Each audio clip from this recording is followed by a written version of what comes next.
And this is an excerpt from Charles Dickens' A Christmas Carol. And we find Scrooge right at the end of the novel when he has found his redemption. But he was at the office early next morning. Oh, he was early there.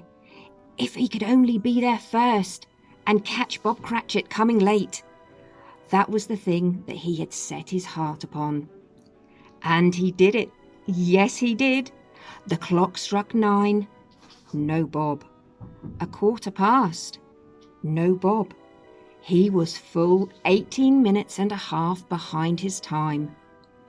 Scrooge sat with his door wide open that he might see him come into the tank.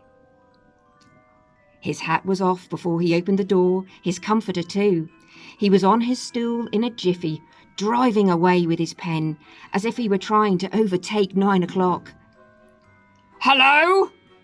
growled Scrooge, in his accustomed voice, as near as he could feign it.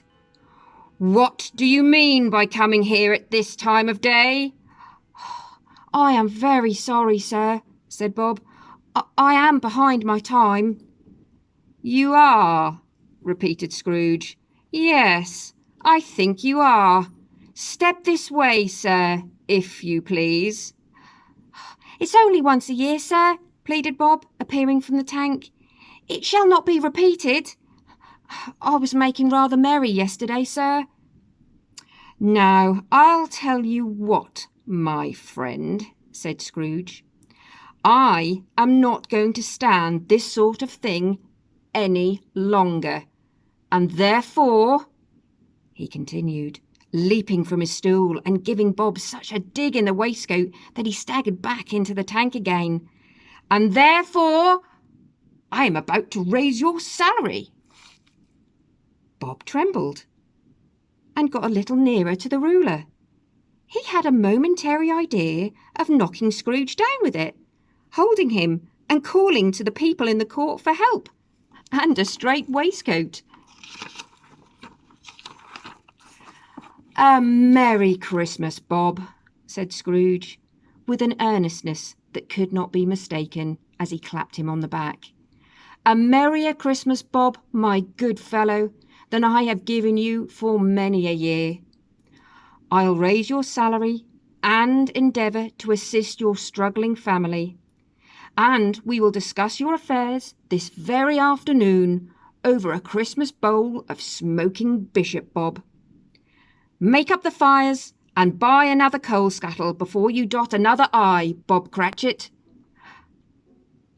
And Scrooge was better than his word. He did it all and infinitely more.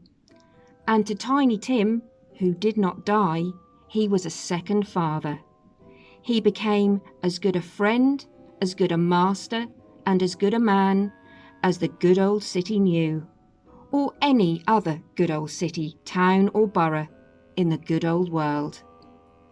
Some people laughed to see the alteration in him, but he let them laugh, and little heeded them, for he was wise enough to know that nothing ever happened on this globe for good at which some people did not have their fill of laughter in the outset, and knowing that such as these would be blind anyway, he thought it quite as well that they should wrinkle up their eyes in grins as have the malady in less attractive forms. His own heart laughed, and that was quite enough for him. He had no further intercourse with spirits, but lived upon the total abstinence principle ever afterwards, and it was always said of him that he knew how to keep Christmas well, if any man alive possessed the knowledge. May that be truly said of us, and all of us. And so, as Tiny Tim observed, God bless us, everyone.